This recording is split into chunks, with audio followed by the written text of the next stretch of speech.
Interstate 40, somewhere between Little Rock and Memphis, November 1970.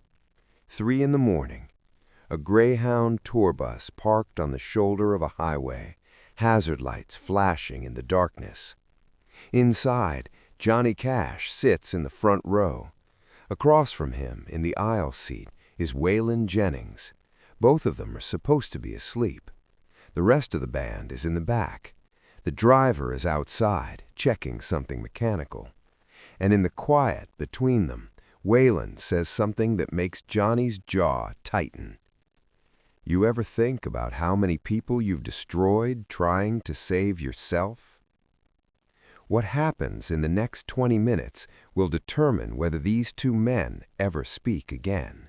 If stories about friendship tested by truth, when loyalty collided with honesty at 3 in the morning on an empty highway, matter to you, consider subscribing. This is what we cover here. November 1970. Johnny Cash and Waylon Jennings were both on the same package tour, a grueling series of one-night stands across the South and Midwest. 23 cities in 26 days, the kind of schedule that destroys marriages, health, and friendships. Cash was 2 years clean, relatively stable. His career had been resurrected by the Folsom and San Quentin albums. He'd married June Carter the year before. ABC had given him a television variety show. He was, by most measures, rebuilt. Waylon Jennings was 33 years old, rising star, part of the outlaw country movement that was pushing back against Nashville's polished production style. He was talented, ambitious, and deeply frustrated with the music industry's attempts to control him.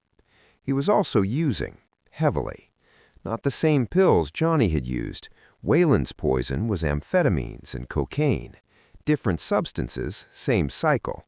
The energy, the crash, the desperate need for more just to function. The way substances stop being recreation and become the scaffolding holding your entire life together. Johnny Cash knew that cycle intimately, and he'd been watching Waylon circle it for months. The tour had been difficult. Waylon was showing up late, missing sound checks. His performances were erratic, sometimes brilliant, sometimes barely coherent. Promoters were complaining, other musicians on the tour were frustrated, and Johnny had been trying to stay out of it, trying not to be the reformed addict who lectures everyone else, trying not to be the guy who thinks getting clean gives him the right to judge. But something had shifted that night. Maybe the exhaustion, maybe the isolation of being on a bus in the middle of nowhere at 3 in the morning, maybe just the accumulated weight of watching someone he cared about destroy themselves. Think about that position. You fought your way out of addiction. You know how fragile recovery is, and now you're watching someone you care about walk the same path you barely survived. Do you say something? Do you stay quiet? Do you risk the friendship to tell them what they don't want to hear? The bus had been quiet for 20 minutes. Most of the band was asleep in the back bunks. The tour manager was unconscious in the third row. Just Johnny and Waylon awake in the dim emergency lighting. Waylon was wired, tapping his foot, jaw working, classic signs of being high and trying to pretend he wasn't. Johnny had been staring out the window at the rain, not saying anything, but his body language was tense. Finally, Waylon broke the silence. "You gonna say it, or you just gonna sit there judging me?" Johnny turned to look at him. "Say what?" "Whatever you've been thinking for the past 200 miles. You've been giving me that look, the one that says you're disappointed but too polite to mention it." "I'm not disappointed." "Bullshit." Waylon's voice was sharp, edgy. "You've been on my case this whole tour, you and June both, looking at me like I'm a goddamn charity project." Johnny's expression didn't change. "Nobody's looking at you like anything.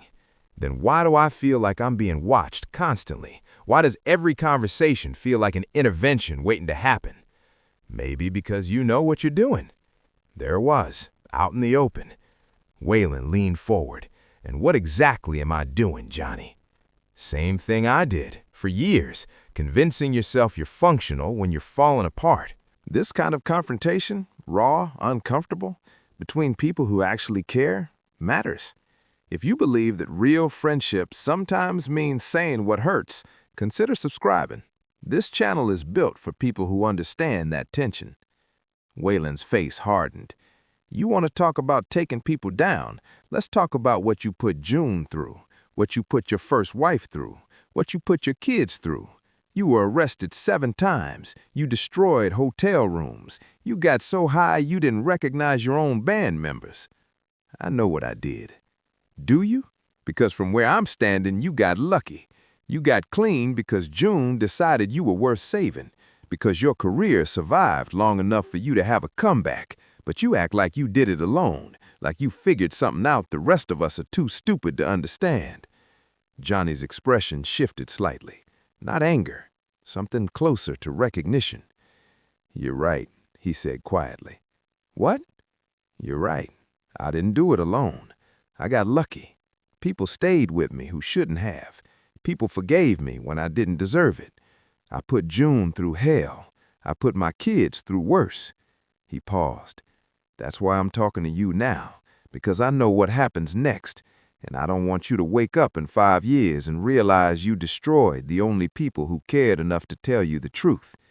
Waylon sat back down. The energy had shifted, not resolved, just exhausted. I'm not you, Johnny. I know. I'm handling it. That's what I told myself. Every single day, I'm handling it. I'm functional. I'm still performing, until the day I woke up in jail and couldn't remember the past 3 weeks. This kind of confrontation, raw, uncomfortable, between people who actually care, matters. If you believe that real friendship sometimes means saying what hurts, consider subscribing. This channel is built for people who understand that tension. Waylon's face hardened. You want to talk about taking people down? Let's talk about what you put June through, what you put your first wife through, what you put your kids through. You were arrested 7 times. You destroyed hotel rooms. You got so high you didn't recognize your own band members. I know what I did.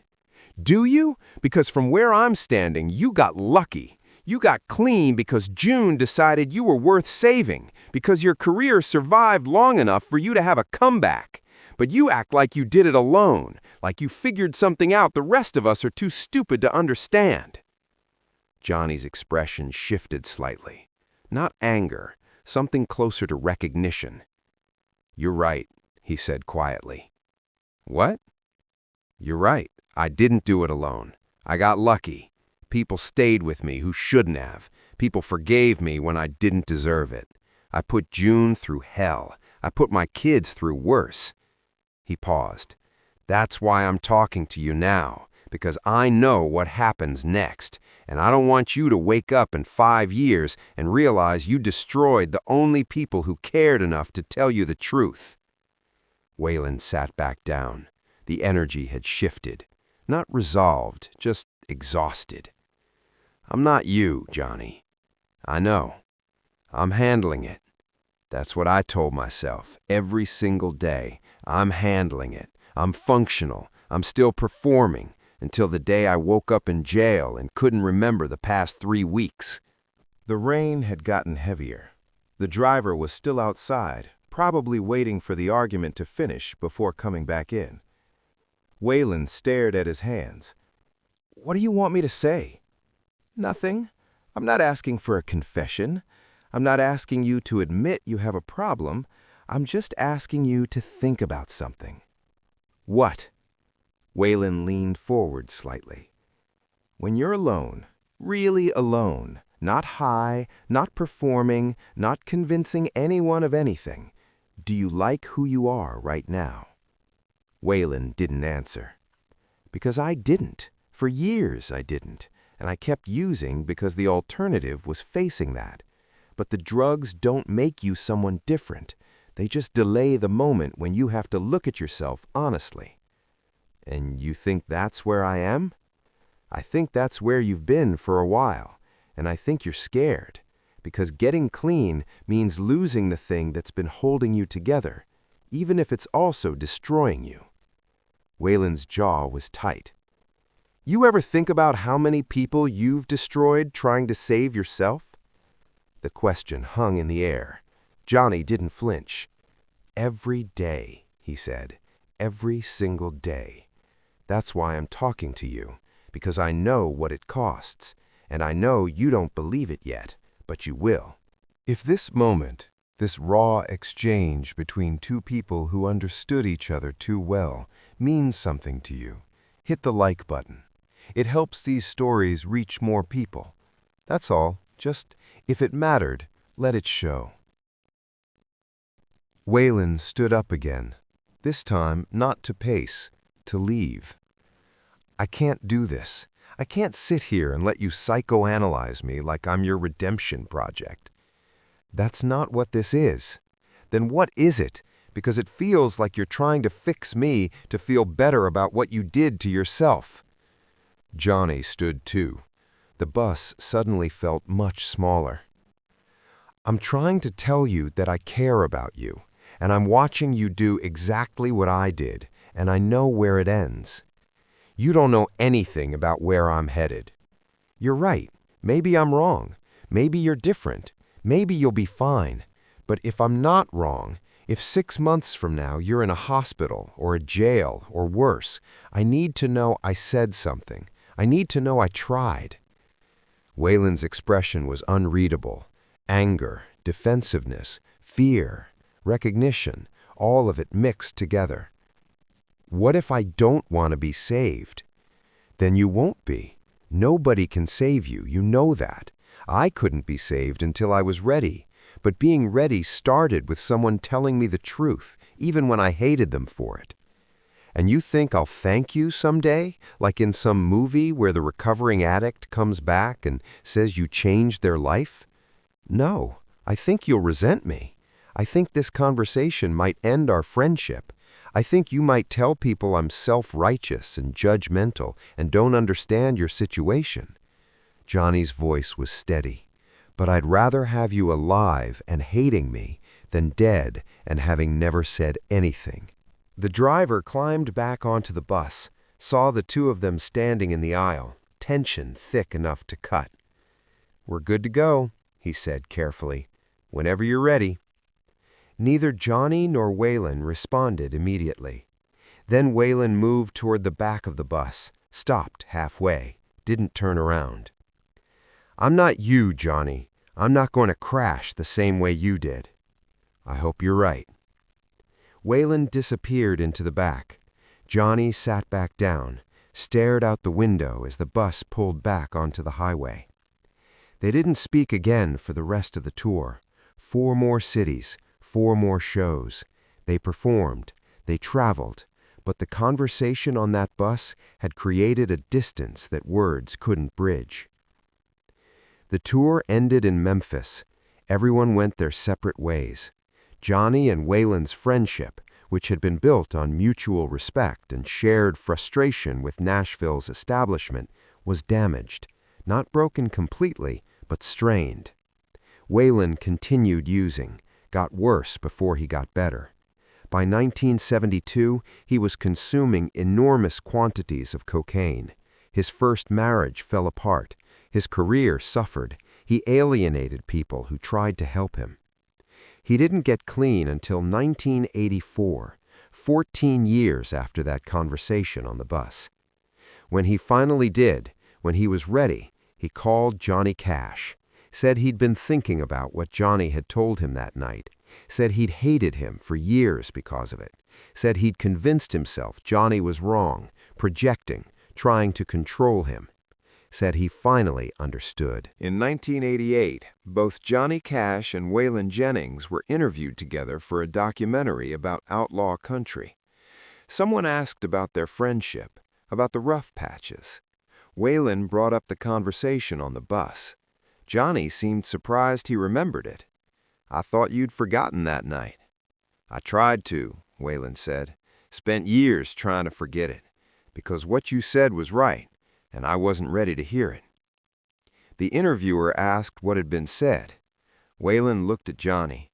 "He told me I was turning everyone who loved me into accomplices, that I was destroying people while I destroyed myself, and he was right, but I couldn't admit it. because admitting it meant changing everything. Johnny was quiet for a moment. I thought I'd lost you as a friend that night.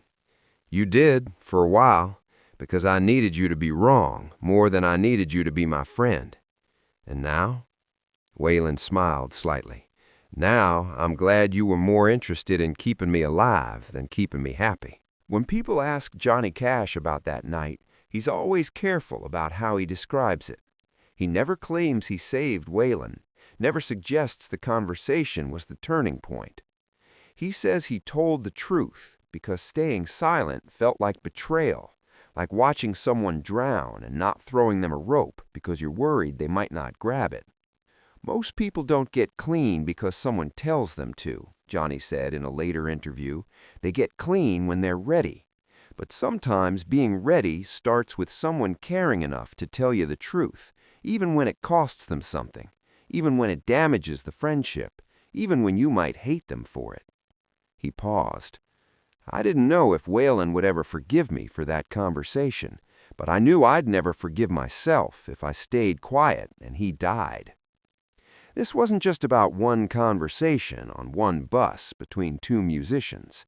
It was about what friendship looks like when it has to choose between comfort and honesty, when enabling someone feels easier than confronting them, when caring about someone means risking the relationship to tell them what they don't want to hear. Johnny Cash could have stayed quiet that night, could have minded his own business, could have let Waylon self-destruct without getting involved. Most people would have. But he didn't. He spoke. He confronted. He told the truth, even though he knew it might end their friendship. Not because he thought it would fix everything, but because silence felt like consent, like watching someone you care about drive off a cliff and deciding not to say anything because they might get angry. And sometimes the most dangerous thing you can do isn't the confrontation itself. It's the choice not to have it, the decision that keeping peace matters more than keeping someone alive. That's the weight Johnny Cash carried that night, and that's the gift he gave Waylon Jennings, even though it would take 14 years for Waylon to understand it. If stories like this matter to you, stories about friendship tested by truth, about confrontations that don't fix things immediately but plant seeds that grow later, subscribe, leave a comment, hit the like button. These are the conversations that happen at 3 in the morning when no one else is listening, when someone loves you enough to risk losing you by telling you what you need to hear.